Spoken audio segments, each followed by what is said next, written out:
With a chance to advance to the NBA Finals, the Pacers let their guard down and vice versa. After amassing a historic triple-double in Game 4, Tyrese Haliburton was held to just 8 points on 2 of 7 shooting in Game 5, as the Knicks notched their highest average pickup point of the series with the star guard on the floor. Of course, this is not the first time that Tyrese Haliburton has been face-guarded in this playoff run, but it is the first time that he's been face-guarded in this playoff run with OG Anunoby guarding Andrew Nemhard. Meanwhile, in addition to the changing of the guard with regard to playing 4-on-4, Karl Anthony-Towns finished with more drives than any of the point guards for the Indiana Pacers. Limited at the wheel without forcing Towns to deal, the Pacers now have to get back to driving in Indy in order to avoid flying back to New York. Here to discuss everything that went wrong and went down in Game 5, my longtime co-host, Samson Folk. We're here to talk some hoops, but I will start off by saying you said your favorite video game was Grim Fandango, and I watched a little thing on it. And the Pacers, similar to Manny when he had to go into the woods to grab Glottis's heart that he threw in there. You got to get that thing back, pop it back in, and get it beaten again. And I don't know who the beating heart of the Pacers is. I would guess that it's Tyrese Haliburton. But focus has to go there, both in the structure of how the Knicks were able to move them away from it, move a lot of the offense early into Miles Turner's decision-making and hands, and then elsewhere for the rest of the game. There are questions, but we have a couple answers. There's things the Pacers can do. How do you feel after that one? I don't usually swing it back. I usually just do my wending monologue. I feel slightly different than I did after they lost Game 3, in that I felt after Game 3 when we went and looked back through the film, the line that I kept saying was they have the answers from the prior 2 games. They have the cheat sheet. It was like they didn't want it. I felt like there was a lot of shenanigans in the third quarter in terms of what their overall process was offensively, and that because the Knicks had changed their rotation, perhaps they weren't completely prepared for what they might need to do against Karl Anthony-Towns in the fourth quarter. And I thought that some of that was correctable. And as we saw in Game 4, some of it was, because they doubled Karl Anthony-Towns. They took Tony Bradley off of Karl Anthony-Towns. It was more against Pascal. They started doubling from the weak side elbow. Some of those things went better. And this game, I felt like they still maintained some of those adjustments, though they still weren't really able to contain Karl Anthony-Towns, which we will look at. And then I felt like the Knicks made other adjustments at the other end of the floor, while still not perfect by the Knicks by any stretch, that had more of an effect on the Pacers, whereas I felt like the Game 3 loss was more so on the Pacers than it was on the Knicks. I feel like this was a little bit of both. The Pacers didn't play, as I tweeted, which was basically my recap. I didn't think that they played with the requisite force necessary to win a Game 5 on the road and go to the NBA Finals, and that's certainly on them. But the Knicks were also applying counter pressure as to why the Pacers weren't doing that. The Knicks did an awesome job, I thought, coming out in that game and pressing on what needed to be pressed on. The good thing, and I know we'll get into some more of the tangible fixes or potential fixes, or just like talk about playing with force, but I thought that the decision to put OG on Nemhard was quite good, inspired almost. And I was a little bit surprised at how, I use this term all the time to describe the Raptors of the past couple of years, but feckless Andrew Nemhard's game was in that one. They still have room to make that stuff work, though. Like that is what makes me feel confident going into Game 6, is that, like, yes, the Knicks make these decisions and the Pacers were on their back foot, definitely a little bit too much, but these aren't the types of defensive decisions, or this isn't the defensive structure that is impossible or impervious to being beat. Like, Nemhard can definitely have a better game than he's been having. He can be more intentional in how he attacks. And of course, OG was doing a great job of going under, blanketing things. Also, Bridges. He is not the best pressure defender of all time. Tyrese can find ways to get downhill and to manipulate even with OG in the lower half of the defense. There's things that can be done, and excellent move by the Knicks. And they played like the new scheme or new matchups, I think, quite well. And on offense, they got a great game from Karl, who was super, super resilient as a driver. Jalen, I thought, was right on time. And I thought Bridges also had timely shot making too. It was just like they got what they needed. Their stars led. The Pacers got one chance or two chances to punch back. Yeah, it wasn't necessarily anything new by the Knicks because OG's been guarding Andrew since game 3 when the Knicks decided to go big. That's what matchup he's gotten. And over that point in time, like he's been guarded for 53 half-court matchups by OG over the last 3 games. Over the first 2, it was only 10. And Andrew's 6 of 26 over these last 3. The Pacers are scoring 0.611 points per chance out of 45 picks over these last 3 with Nemhard as the pick and roll ball handler. So obviously that's a really massive turn from what they were getting in the Cleveland series. But the big change here is Nemhard is literally being defended by the strongest defender on the floor. Whereas in the series against Cleveland, he was more often being defended by the weakest, which is why it made sense for them to be playing more 4-on-4 in the way that they did.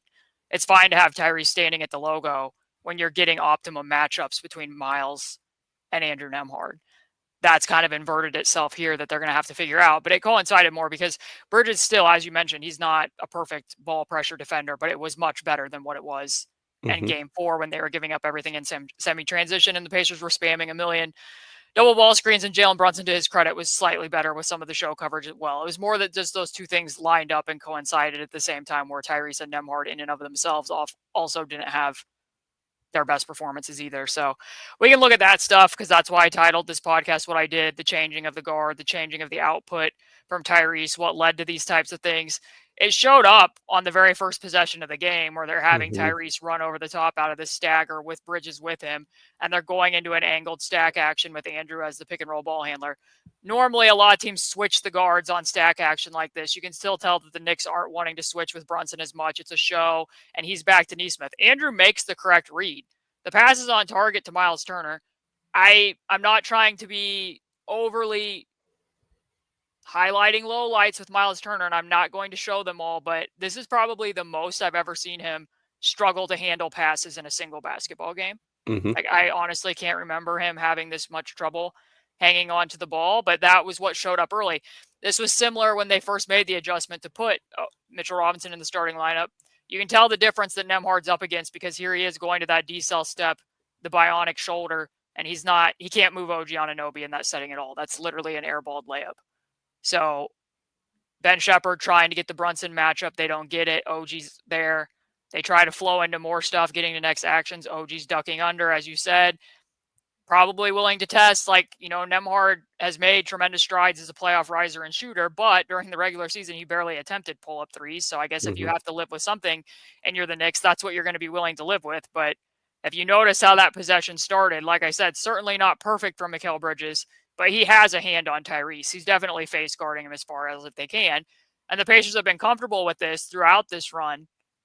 But again, when we get to the next one, looking back at the series against Cleveland, it's going to look a lot different. And obviously some of this looks different too because the shot making wasn't there. That's a wild shot by Tyrese, but the Pacers weren't hitting 3-point attempts that were even quality shots last night.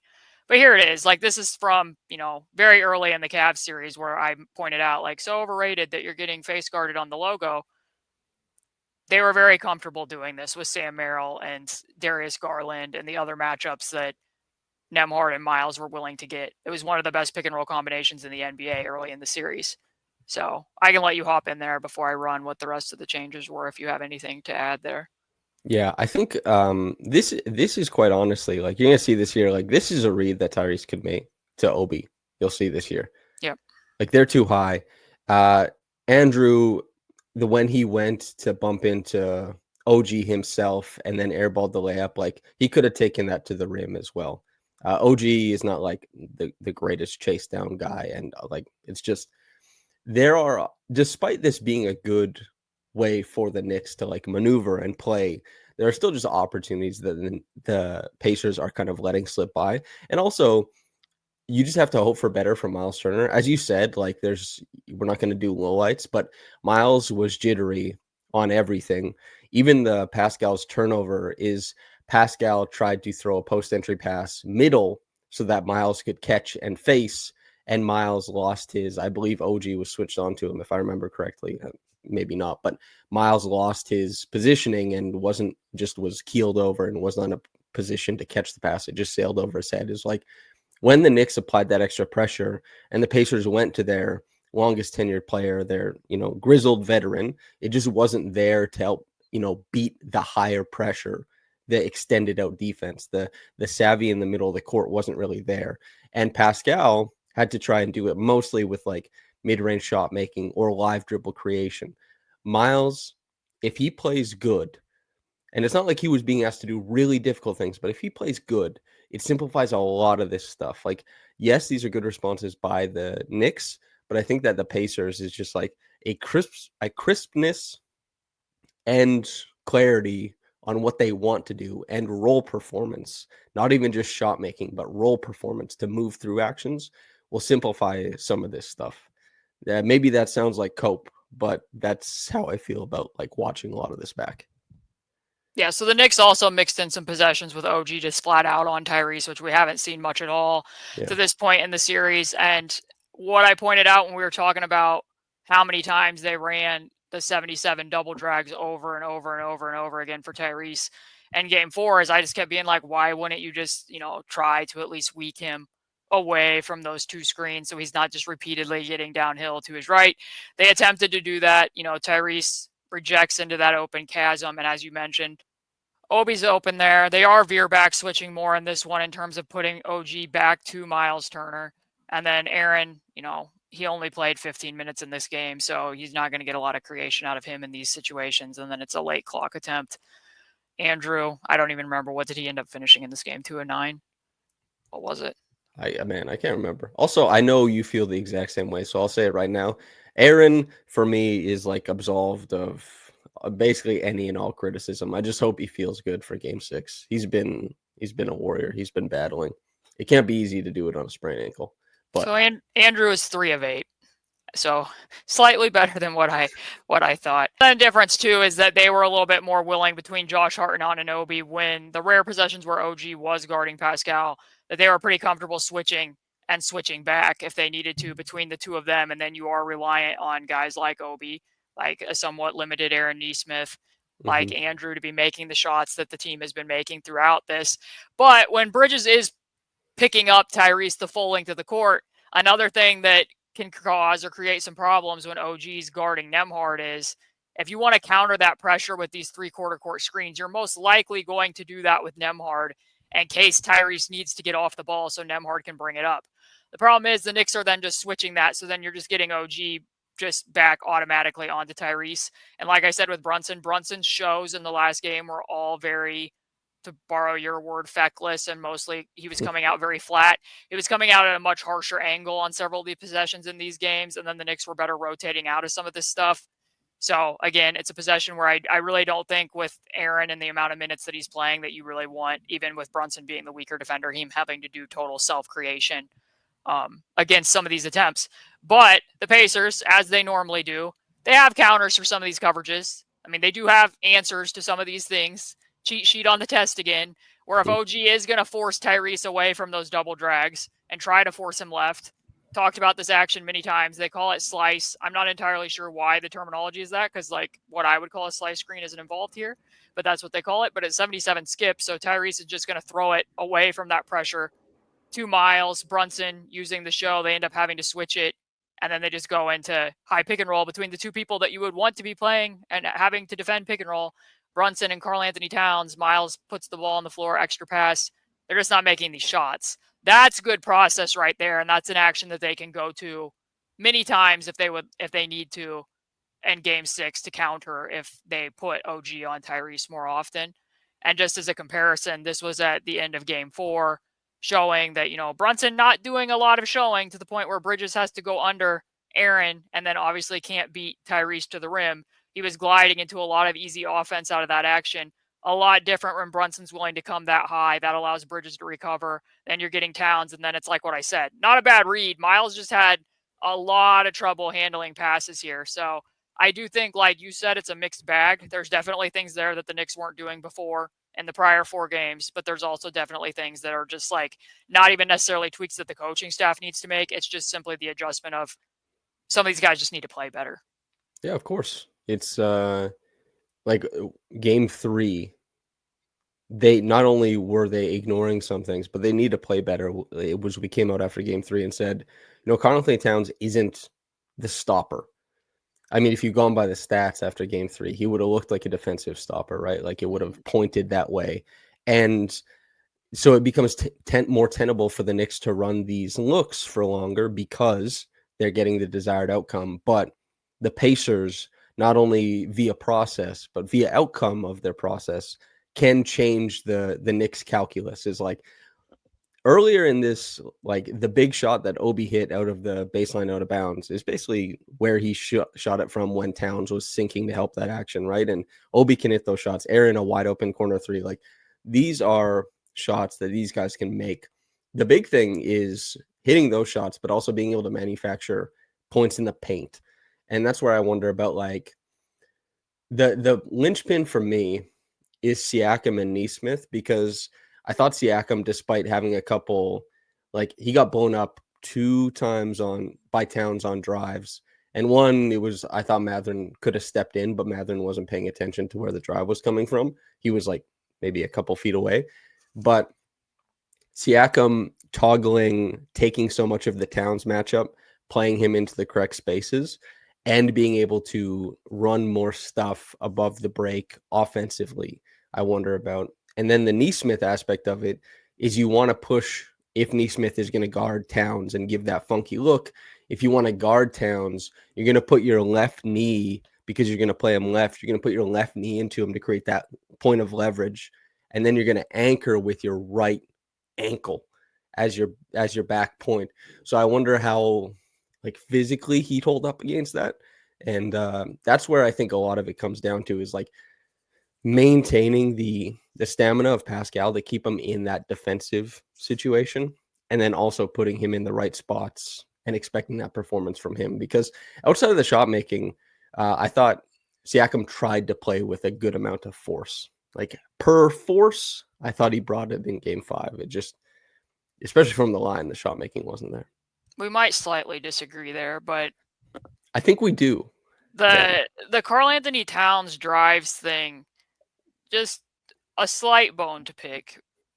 The Karl Anthony-Towns does not prefer going left. I don't care how many times the broadcast says this. He does not prefer to go left.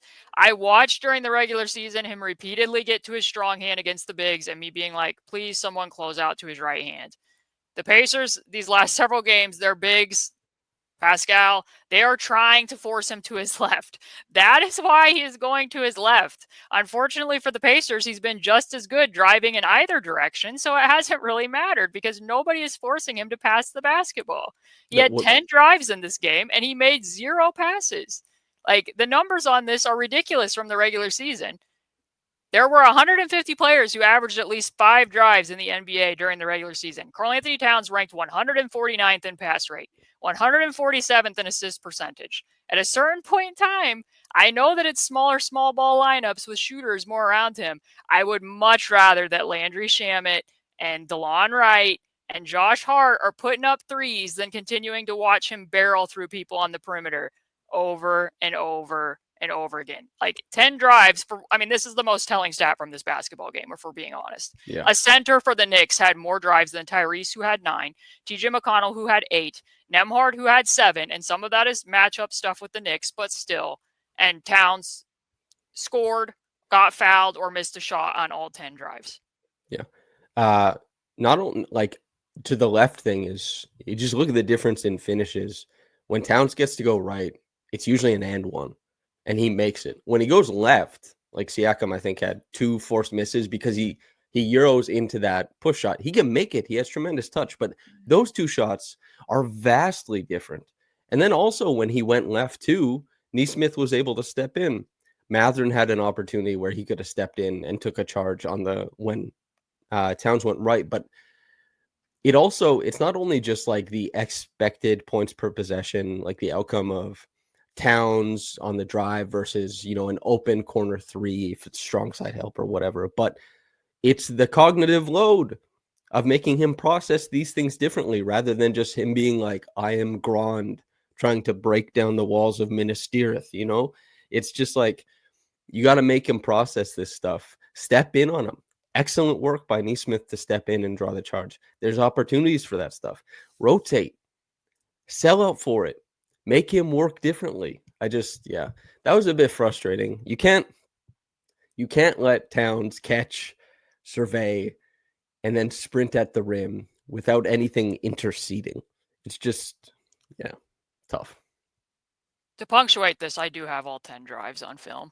Excellent. So there you go. They're forcing him left. That is an intentional strategy by the Indiana Pacers to sit on his right hand, unless of course you're Obi and you're kind of loading to the ball inexplicably, even though Miles is already there with Jalen Brunson, which is allowing Towns to have free run. And then, like you said, unlike Aaron later in the game, Andrew is still the best overall defender on the Indiana Pacers. That's been true for at least 1.5 to 2 years now. You got to step up and take a charge there. He has to feel another body. Ben, this has to be a whole bodied stunt. Force Karl Anthony-Towns to make a pass to Deuce McBride or DeLon Wright or literally Especially, anywhere else on the basketball court. they're not even like, they're just occupying the same space. Ben can guard two guys for free right here. And there's like, maybe there could have been a backdoor cut by DeLon or something like that. But this is, Ben has a perfect opportunity to like step right in there. And that's why when they were in the post and they were still sending the double teams from the weak side elbow, and Deuce McBride made the three, and then Towns even kind of scored over the one double team because it was probably a little bit later than you would have wanted to. I'm like, I'd still prefer that. I still prefer watching that. Yes. Like, even if DeLon Wright cuts here and Ben Shepherd has to go with him and McBride's open, that's better than giving up as many paint points as they did through this same process. This is way too high of a pickup point against Towns as a trailer. But again, they are shading him left with intentionality there. And Siakam did get back into play. This is just a slot-to-slot flip. Miles isn't ready to guard. Andrew needs to be there quicker, and you got to try to take a charge. Like, you have to put another body in the lane. Obi's trying a three-quarter court front. You don't need to foul there. If you're three-quarter court fronting, you know that the double's coming from Pascal. Towns is going to drive into the double, albeit with his strong hand, but force him to make a pass there. Like, need to be better protecting the fouls. There again, Siakam's flipping his hips to force Karl Anthony-Towns to his left. This was the best coverage that they had, with Aaron actually stepping up and taking that charge despite having the ankle issues. Otherwise, like, again, there's times where they're playing so low to the ball and so close up to a touch that if he continues to run rough shot 1.33 points per chance as a driver to the extent that he has in this series, and if they're going to be requiring as much from Siakam as they are, I'd almost rather that you lay off a little bit and force him to make the threes. Despite how high quality of a shooter Karl Anthony-Towns is, it's better than giving up this many paint points and opportunities in the lane. Yeah.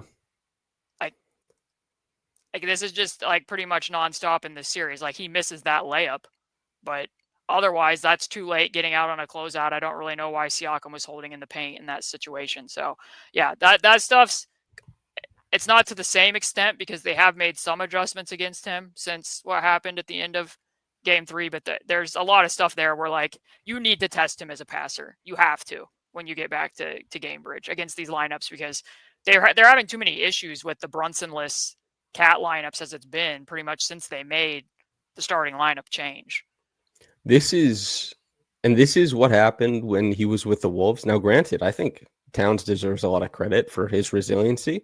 Now it has been made more linear than Pacers fans or coaches or probably even the players would like for Towns. But even the big thing was that Towns had the same thing with Anthony Edwards as he does with Brunson, where he gets a little bit like, I'm not prioritized while this guy's on the floor. But the Wolves couldn't rely on Towns to be a fulcrum of the offense on his own. And the Knicks have figured out how they get to do that by just instituting his driving game. And the Pacers have made it so easy on him from a decision-making point of view that it's worked really well. They need to make it a more varied approach for him, which is what he's struggled with his whole career. And when it just gets to be like, be an incredibly athletic, coordinated, biggest dude on the court and run at the rim, he will win that game. And the Pacers have won games while Towns has been able to manage that, but it makes it a lot tougher. Like a Towns 17-point game in game 6 would be pretty big deal.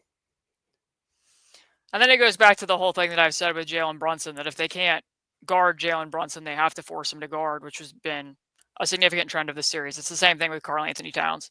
If they're not going to be able to guard him, they have to force him to guard, which really wasn't a thing that was actively happening a lot in this game. So this is where we might slightly disagree. So I'll let you say what your overall thought on Siakam was before I say mine, I guess. I think I've already talked about Siakam, but I thought Siakam. I thought the shot making wasn't necessary. Like it just wasn't where it needed to be. But I think there's a reason. Like unless you think it's just Benedict Mathurin scoring the ball, but Pascal was on ball before quite a few of, I guess maybe half of Mathurin's free throws. Gravity to pass to him. I thought that Pascal had like, whether you think it was, I guess, effective or not. I thought he played with like a level of urgency that was necessary. You and I have disagreed before on like forcing the issue and what that looks like. Maybe that's what it is here, but I would have liked to see him involved more as a screener with Cat guarding him. I would have liked to see him used a little bit more with a little bit more intention.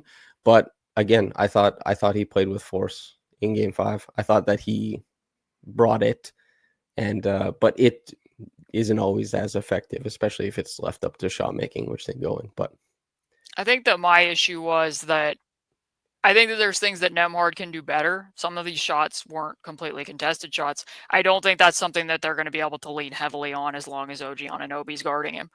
If the pressure against Tyrese is at this level or better in Game 6, more of it's going to be on Pascal because he literally has the softest matchup out there other than Aaron. And I don't know how much can be expected of Aaron with Brunson guarding him other than going and setting a bunch of screens. Like it's not going to be self-creation, Aaron going at Brunson. So while I don't necessarily think the process from Pascal was always bad against Karl Anthony-Towns, it's nitpicky, but the shots have to go because that's the most effective mode of offense. And then to your point, since they made the changes, Towns is guarding Pascal. I don't know if it's a Pascal thing and him just not wanting to go set screens, if it was something that the Pacers thought they were seeing something else and wanted to look at that. But like he set a total of 10 screens in this game, 2 with Towns as the screener defender, and none of those were for Tyrese Haliburton.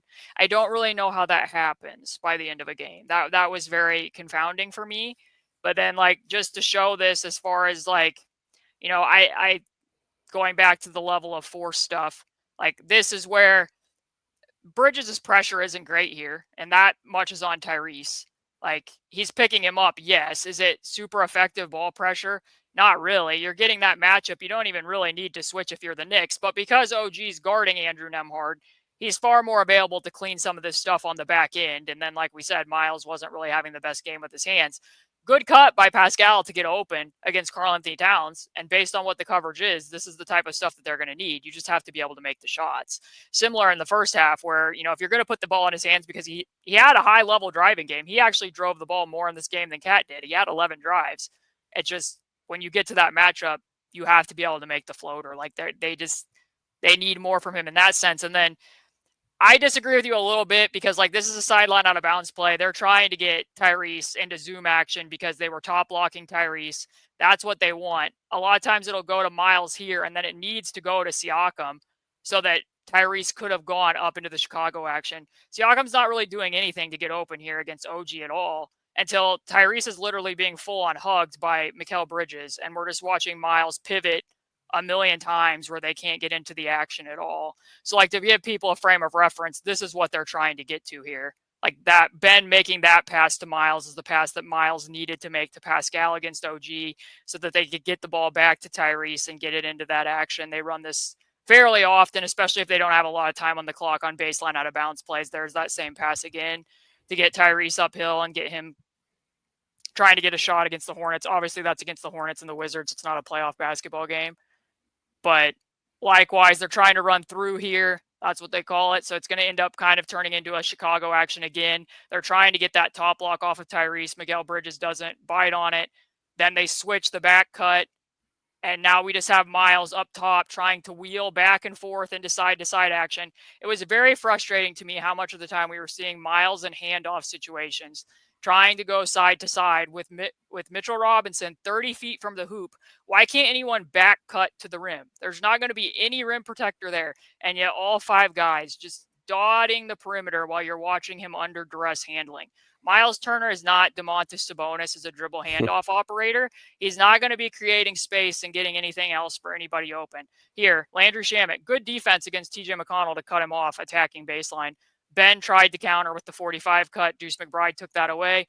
DJ's pivoting. Why can't Pascal move to try to get open? Like, there was numerous possessions like that where it's like, you have to move to go get the ball based on what the matchups are. Like, that's why I say, like, after the game when they're kind of be asking questions like, how is the opponent playing harder than you? That's the stuff that I'm looking at. Yeah. I think that you'll always find plays where guys don't cut, for sure.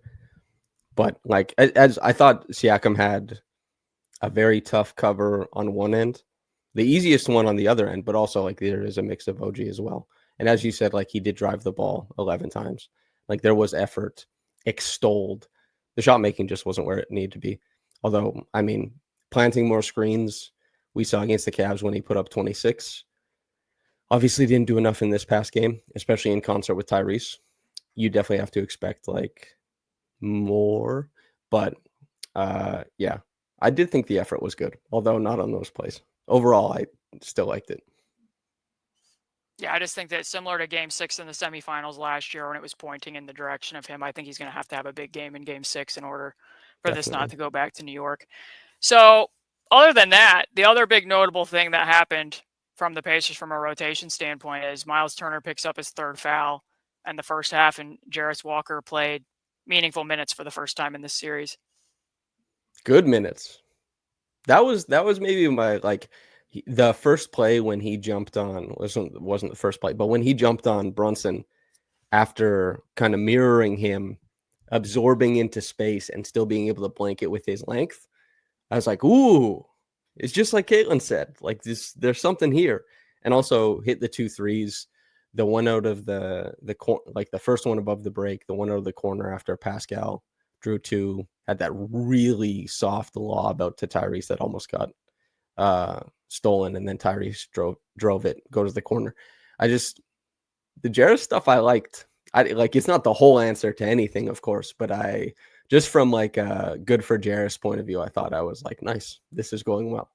I think he needs to play in Game 6 for a multitude of reasons.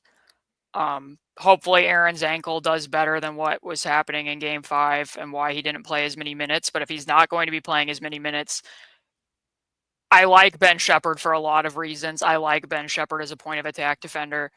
There are certain things similar to Nemhard that are qualities of both of them as defenders that don't necessarily mesh tremendously well with Jalen Brunson in the way that Jalen Brunson operates.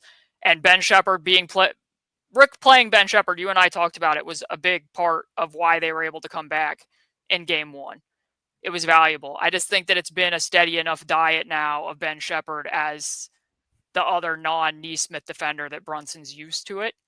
And I think there's enough value from Nemhard guarding Josh Hart and stunting off ball, and the fact that Nemhard is similar to Ben Shepherd in that they both play and contain and don't necessarily have the link to contest against Brunson, that you're going to have to try somebody else. They tried Benedict Mathurin in this game, and to Matherin's credit, he had a couple decent possessions. It wasn't all good. It was a mixed bag, and there was a reason why they took him off of Brunson in games 1 and 2 and didn't go to that anymore, but they never actually directly put Jarus onto Brunson in this game. I think he had some possessions that were logged as that because of switches and other things, but like, I think that they need to look at that. Like, I think that they might need to match him up against opposite of Brunson. And the thing that will be give and take there is Jarus is going to struggle if he needs to pick up full court. And clearly the Pacers want to pick Brunson up full court. You could give up blow-bys. You could give up odd man advantages if that's Jarus. You'd have to make the calculated decision that we're going to taper the pressure back and hope that Jarus's length can contain in the half court and sit on Brunson's counters and have enough length to still cover up the separation. I don't know if that's a gamble that they're going to want to take, because it is a gamble to play Jarus somewhat at the other end of the floor. But I think that it's something that needs to be considered. But also, like, it made sense to play Jarus because Obi had a lot of issues defensively in this game. Like, a lot, which again, I'm not going to run like a low light reel of it, but the one of him loading to Jalen Brunson there with then allowing Cat to get the strong hand. There was a number of things such as that. And then also, I don't know that I would necessarily put Jarace directly onto Karl Anthony-Towns. I think it's just going to have to be an awful lot of Siakam. And then if you're having to use Miles, you're going to need to be doing a lot more doubling. I think the Towns rectification is going to have to be coming from showing more bodies rather than who the body necessarily is directly in front of him. Because at this point, he's driving and going against pretty much everybody. But I felt like Jarus needed to play, and I overall felt positively about his minutes and thought that it looked pretty decent given that he hasn't played at all in this series and you're headed into a potential game to be clinching to go to the NBA Finals and thrown out there out of the blue. So some Jarus stuff, like you said, I think this was his very first defensive possession of the game where he did rotate over. Like he's going to have more pop as a secondary rim protector, certainly, than what Obi's going to have or what some of the other smaller defenders out there have. For him to have 2 contests on his very first possession, fall down, get back up, contest against Bridges into a tough 2, I thought that was a strong start for him. And then also like his ability, Ben gets beat here pretty easily by Brunson. I don't think you really want to be giving up a rejection to Brunson's strong hand, but alas, a good bluff there. And then his, again, he just has more length than everybody else, so he can get back out to a shooter and at least have, somewhat of a contest against OG in that type of a situation. If you're having to make an emergency rotation, cat-like reflexes against Cat to be able to strip the ball away from him when he was trying to drive there again. Then to immediately go down to this, and he made 2 threes. I felt like one of them he probably needed to shoot a little bit quicker than what he did. Sometimes he can think about it a little too long, take rhythm dribbles that aren't necessarily necessary, but this was probably my favorite possession. Aaron on Brunson, Jarus on OG, they're running stack, they switch it. This is why I said you like Nemhard being able to guard Josh Hart because he's not going to guard Josh Hart, but you can see the impact of Nemhard off-ball defender and Jarus length and combination where, it brings back memories of like the handful of possessions that Jarus had opposite of Brunson in the regular season game that they beat the Knicks, and we just haven't really gotten any looks at that. Here you can kind of see some of the youthful inexperience because it like he wasn't picking up Brunson. Shepherd kind of had to go tell him, go pick up Brunson in this situation. But Brunson's going to get to a step back 3, but again, it's the length. Like if he's going to get to a step back 3 against somebody, I'd kind of rather it's Jarus rather than Shepherd, Nemhard, Matherin, and some of the matchups that they're trying. And then I like this too because Jarus, for what some of his offensive turnover prone issues can be at times, he does have quick processing as a secondary passer. And for Tyrese, if he needs to be able to beat the switch with motion, just that quick give and go to be able to get him back into the lane. He missed the shot. Obviously didn't have a good overall offensive night for him. But this is the thing that Rick obviously has to weigh when you play him, though, because like this is, a fast break situation. Tyrese advanced it to him. Nobody on this side of the floor rectified. They prefer to play the 2-side fast break. Nobody rectified the spacing to go to the other side. Miles knows that he has Josh Hart on him, so Jarus goes screen so that he can get that entry.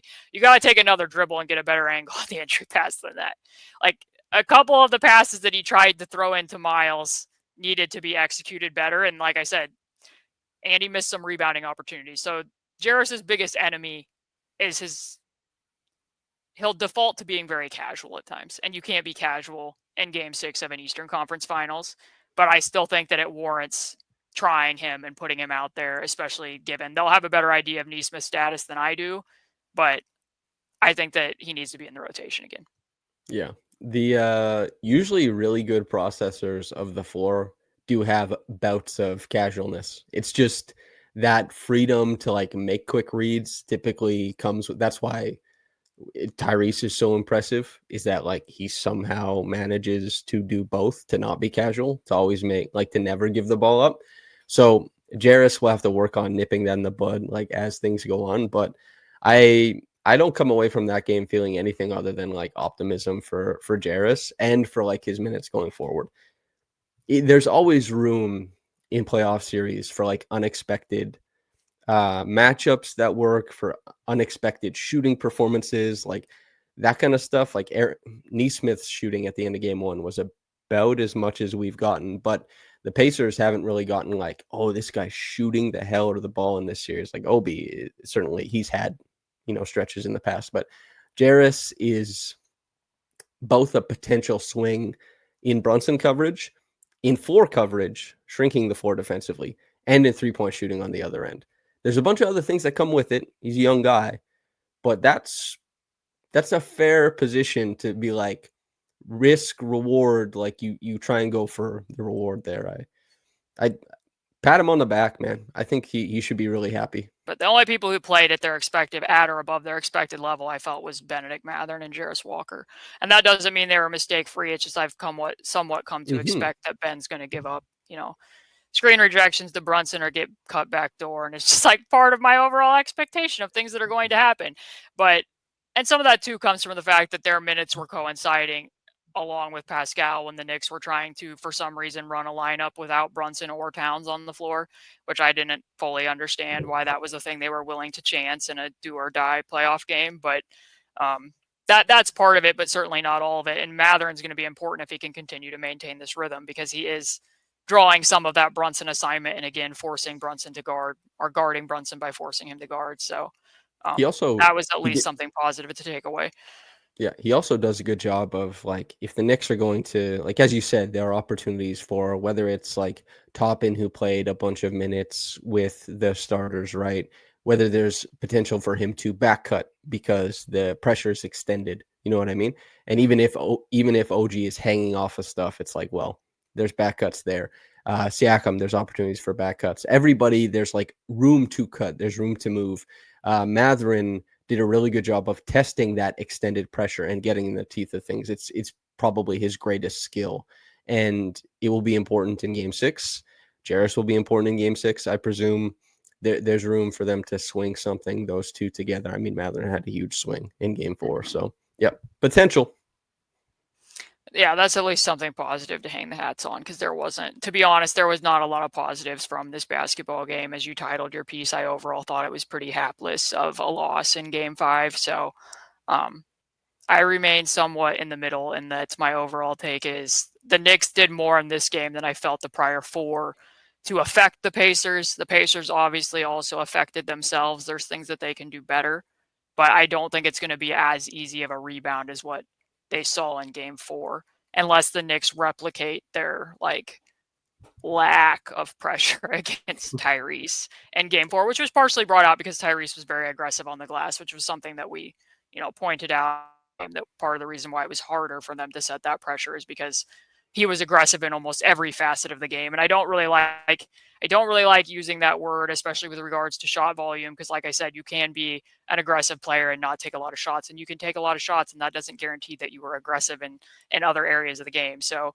there's things that Tyrese himself can do to counterlock some of the top blocking. We've seen him do it throughout the season. We've seen him do it throughout the playoffs. He can be a more active and physical screener. It's just that some of that will come into play, and that, maybe it does need to be more inverted for Siakam as a ball handler. And we saw that already, because Siakam had 11 drives in this game, like I said. But if you're sandwiching your guy, as you're sandwiching Bridges and Nemhard has OG on him, it's just not going to be as fruitful of an action as what we've seen in the prior 2 series. So there's going to have to be some thoughtfulness in terms of how they're going to spring Tyrese free a little bit more in some of the half-court stuff, because I don't think it's going to be able to just be the 4-on-4 again. I like the 4-on-4 stuff, and I've liked it throughout the season, and I've defended why they've leaned on it. It might need to be, more screen-the-screener play type actions to get Tyrese actually off of Bridges, get him loose, and then get back into the action, rather than him spacing for other people, or him trying to, push his guy into other people, depending upon who the ball handler is going to be. Yeah, there's a mix here. They said on the broadcast, I can't remember if it was Stan, but it was the comment that after Game 4, they said Brunson needs to be more like Haliburton. And after Game 5, they'll say Haliburton has to be more like Brunson. That was so annoying to me. That was the talking point all last night. And I'm like, maybe they could just both continue being the point guards that they are and play to their strengths. And maybe what limited them wasn't so much that, Brunson needs to pass more and Tyrese needs to score more. Maybe it was actual things that the Pacers were doing to Brunson and that the Knicks were doing to Tyrese. And maybe it had more to do with the defenses, but I don't know. Both defenses deserve, I think, a lot of credit for extending different looks. And mind you, the Pacers haven't done that much, to be honest. They've thrown different looks. But that's my point, though. People are talking about Brunson's not passing. I'm like, it's similar to Donovan Mitchell. They want to be funneling usage to Brunson. That's why he's looking like a score-first guard. Like, it's not just solely Brunson being a quote-unquote ball hog or Donovan Mitchell being a ball hog when we're talking about these types of things. Like, I don't know. Sometimes it's like ask the question as to why would Tyrese play that way last night? Do I think that he played well? No, not really. But can I look at tangible changes that were made between 4 and 5? Yes. Can I look at things that are like, hey, this is actually a strategy by the Pacers as to why Brunson or Donovan Mitchell might be playing this way? Yeah. Yeah. So, yeah, what I was going to say is that similar to what you're pointing out is that it's intentional the way the Pacers are putting more of the onus on Donovan not to pass and to take what's available to him. Obviously, it's not like Haliburton is, you're not winding the clock all the way over there, but they do have to find him. Even if things are going well, you still have to find like a little bit more of a mix that includes him. And like, again, the same way we want, shots to go somewhere else on the Knicks, the Knicks want shots to go somewhere else on the Pacers. And if, like, as good as Pascal has been, like, he was averaging 26 on well above 60% true shooting heading into game 5. He didn't shoot it well in game 5 at all. And like left shots on the floor, left free throws on the floor. But if I'm, especially the types of shots he was taking, if I'm the Knicks, I'm like, that's better than letting Haliburton do things. And if I'm the Pacers, I'm like, I'm going to create more counters, or I'm going to look for more opportunities to shake Ty loose. Yeah. Because otherwise we're just giving the Knicks what they want. And the Knicks have done this calculus. Like, this is what they wanted out of it. And does that mean, like we looked at the start of the game, you have Nemhard like testing that pull on an under? Or does that mean you're trying to be more creative with trying to get Tyrese loose? Does that mean even you like play maybe zone with Tyrese in the corner to keep him low and crash really hard and jumpstart stuff for like a 2-minute stretch or something? I don't know. So, Well, based but on like, the one zone possession where yeah, half the team was playing man and half the team was that- playing zone, I'm thinking maybe not. yeah, but you see my point though, right? Is like they have to concoct in a way that I'm not capable. They have to concoct plans and counters for how to get Tyrese loose, because Tyrese is the biggest motivator of the Yep. Pacers' success. Yeah, like I said, I mean, it's very telling. I don't have the clip in front of me, but when they played the Memphis Grizzlies and Wells face guarded him, when they played the Memphis Grizzlies again, they got insights from the WNBA assistant coach who drew up that play for Tyrese, screen the screener, similar to what the New York Liberty run for Sabrina Ionesco, to get Tyrese an open shot, to pin his guy so that he would be open. I think that you do need to see more of that, and I also think that they need to like reinforce the fact that the Knicks should not feel good about Siakam Yes. being guarded by Karl Anthony-Towns. I think it needs to be both. So need both, more from both stars headed back to Indiana. I think that they're capable of getting more from both stars headed back to Indiana. And I do think, like, more than anything, I do not want to make this about injuries. And, you play the team in front of you, just like the Pacers did last year. The Knicks are playing the team in front of them, but they really do need Aaron Nesmith to be healthy.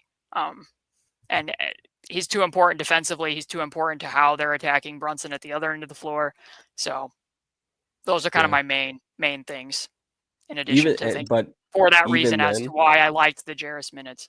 yeah, from the analyst perspective, but also from just like the viewing the team perspective, is like that Nesmith thing. Nobody Nesmith, if they lose this series, Nesmith would never offer that up, and the team would never offer that up. It's like we have to be able to take 1 out of 3 games with a hobbled Nesmith, or 2 out of 4 or whatever the hell, right? They just have to. And listen, Landry Shamet has been awesome. DeLon Wright has been like definitely passable. Campaign is out of the rotation. Precious Achua clobbered Pascal on one end and got an and one on the other. Like, the Knicks got stuff from guys they weren't necessarily expecting. The Pacers can just get better performances. Like, That sequence when he got over the and one over TJ, I was like, yeah, I might be done with this game for tonight. When I saw that, I was like, yep, that's probably it. and I know Benji was like, he tweeted at me, he was like, Samson is ascending. I was like, that's our boy. Precious is out there, but also my rooting interest is so fervently for Pacers over Knicks. But yeah, the Pacers can play better. It's Mhm. not as simple as, we were looking at what they were passing up in game 3 and just fixing that for game 4, but they scored 94 points. This Mhm. is an inventive, adaptable offense. And when you look at this stuff, you say, like, even because we didn't focus that much on, like, we said this is how they're stopping Tyrese, but like Tyrese is a more resilient player than that. Like, there are ways to limit Tyrese, of course, but it's Tyrese Haliburton. He's been insane in these playoffs, and there's all the room in the world to be insane again. And there are the machinations that lead into these things, but there's also interpretive play from players to dominate. And there's just so much room for performance inside structure. Structure has to improve, but performance will motivate a lot of stuff here for game 6. Yeah, because I mean, just to reiterate, there's times where Bridges' pressure was good. There's times where it was like, well, that was pressure. Certainly. I just think it's more so that I haven't seen another opponent ever put their strongest defender on Nemhard. So a team that's been very comfortable, as we've talked about many times, being like magnanimous, tilting the offense to the other areas of the floor where it's going to be there. I think he kind of defaulted to what he would normally do. Like, Yeah. oh, there is more face guarding in this game. There is more pressure. Nemhard, off you go. And then it's like, oh, that's not really the biggest advantage here. So he's going to need to adjust what his approach is for sure. But I feel like I've kind of said these same things like 50 times now. So yeah, we're reiterating. It's so the thing. It's like Tyrese, while healthy, I've not seen him get punked 2 games in a row. I've not seen it. He watches film. He reads the game at a really high level. Higher than both of us, I presume. Very much more than me, at the very least. He probably saw 4 things already that, like, I can do this here. I know what I want to do. He usually knows it by the end of the game and then comes back with stuff after film room. So there's room. There's potential here. The Pacers are not a 94 points per game team. do you have anything else that you want to talk about? This is the only stuff that I had ready to go that I felt like warranted discussion after what popped from that game, aside from like, hey, play better. We got to go grab Gladys's heart. Put the scythe in the web. Fling it back out of the forest. Gonna appreciate all the people who understand that reference. Yeah. I went to the comment section of that one because I was like, I want to know what people thought about our video game choices. And everybody loved our video game choices. I was like, nice. Although mine were all very popular games. It was like nothing was cutting edge there.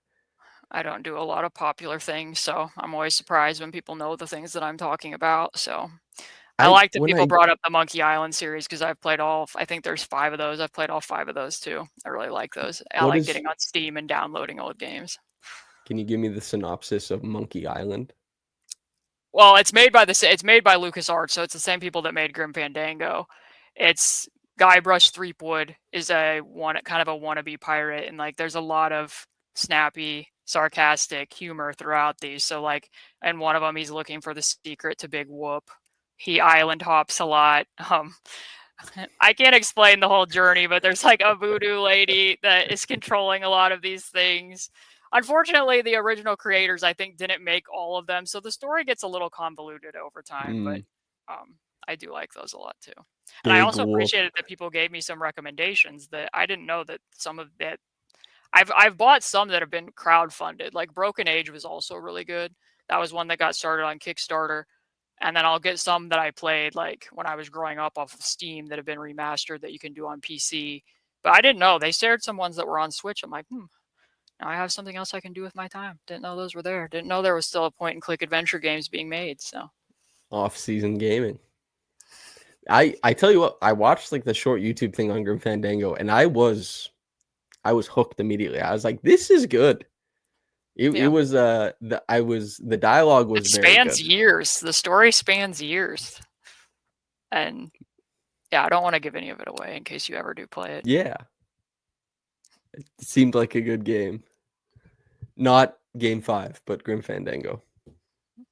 Okay, well, that's probably going to be it for us. So I'll go ahead and let you say your outro if you would like, unless you want me to struggle through it. No, we can. It's a sparse amount of banter, but I'll say this. I'm confident in Tyrese Haliburton and the Indiana Pacers. I still think it's going to be the finals, personally. Good response by the Knicks. Hope for a great one by the Pacers. That's where I'm at. Caitlin, do you have any final thoughts before I sign us off? I feel like I've repeated all my thoughts on this podcast like 20 times, so Did it feel I don't need to cathartic at reinforce least? them. Or do you Hopefully get people bugged? hopefully people like listening to the podcast after a loss such as this, or that they actually will listen to a podcast after a loss such as this, so that my film clipping at 3 a.m. will actually be of use to somebody, that they actually enjoyed this rather than me just losing all sleep for no reason. That's kind People of where I'm at definitely with it. listen. People, people listen. Thousands of people tune in. That's a good thing. Hello, thousands of people. Thanks for tuning in with us. Make sure to like the video and subscribe before you get out of here.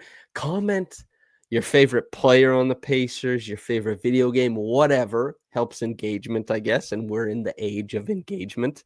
And thank you for tuning in with us. By the way, in case you haven't noticed, the things that Caitlin pointed out probably put you onto something. She is the best basketball writer in the world.